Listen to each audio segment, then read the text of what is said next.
നമ്മളിന്ന് പഠിക്കാൻ പോകുന്നത് വി സ്റ്റാക്ക് എന്ന് പറഞ്ഞ ഫംഗ്ഷനാണ്.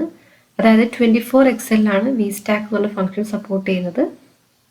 ഇത് ഓഫീസ് 24. ഇപ്പം നമ്മളെ കയ്യിൽ ഷീറ്റ് 1 കുറച്ച് ഡാറ്റ ഉണ്ട്, അതായത് നെയിം തന്നിട്ടുണ്ട് കുറച്ച് കുട്ടികളത്. അതുപോലെ ഷീറ്റ് 2 മാർക്സും തന്നിട്ടുണ്ട്. അപ്പം നമുക്ക് എന്താ വേണ്ടത്? ഷീറ്റ് 3 എന്ത് ചെയ്യണം? ഈ രണ്ടും കൂടെ ജോയിൻ ചെയ്തിട്ട് നമുക്ക് കിട്ടണം. അതിനാണ് നമ്മൾ വി സ്റ്റാക്ക് എന്ന് പറഞ്ഞ ഫംഗ്ഷൻ യൂസ് ചെയ്യുന്നത്. അപ്പോൾ നമുക്ക്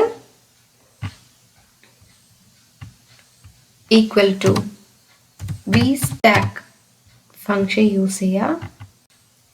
ദെൻ ഷീറ്റ് 1 വരിക, നമുക്ക് നെയിം മൊത്തം സെലക്ട് ചെയ്യുക, ഷീറ്റ് 2 വരിക, മാർക്സ് മൊത്തം സെലക്ട് ചെയ്യുക, ബ്രാക്കറ്റ് ക്ലോസ് ചെയ്യുക, എൻ്റർ.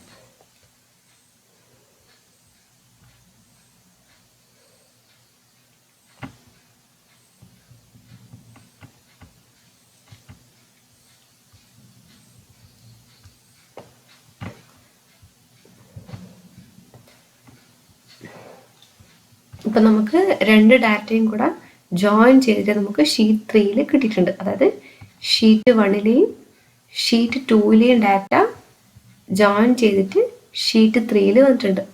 അപ്പം വി സ്റ്റാക്കിൻ്റെ യൂസ് എന്താണെന്ന് വെച്ചാൽ, ഇപ്പം നമുക്ക് ഷീറ്റ് 1 എന്തെങ്കിലും ചേഞ്ചസ് വരുത്തുകയാണെങ്കിൽ, ഇപ്പം അന്ന മാറ്റി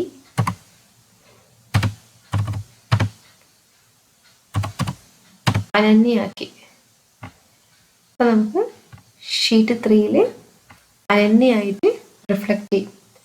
നമുക്കിതിന് മുന്നേ കൺസോൾട്ടേഷൻ എന്ന് പറഞ്ഞ സംഭവം ഉണ്ടായിട്ടുണ്ടായിരുന്നു. അതെന്താ വെച്ചാൽ നമുക്ക് ഇതുപോലെ തന്നെ ഷീറ്റ് 1 ഷീറ്റ് 2 കൂടെ കമ്പൈൻ ചെയ്ത് ഷീറ്റ് 3 കിട്ടും. അപ്പോൾ പക്ഷേ എന്താ ചേഞ്ചസ്, നമ്മൾ എന്തെങ്കിലും ചേഞ്ചസ് വരുത്തിയിട്ടുണ്ടെങ്കിൽ ആ ചേഞ്ചസ് പക്ഷേ ഷീറ്റ് 3 റിഫ്ലക്റ്റ് ചെയ്യില്ലായിരുന്നു. പക്ഷേ വി സ്റ്റാക്ക് എന്ത് ചെയ്യും? എന്തെങ്കിലും ചേഞ്ചസ് വരുത്തിയിട്ടുണ്ടെങ്കിൽ നമുക്ക് ഷീറ്റ് 3 കൂടെ അതിൻ്റെ ചേഞ്ചസ് റിഫ്ലക്റ്റ് ചെയ്യും. Thank you.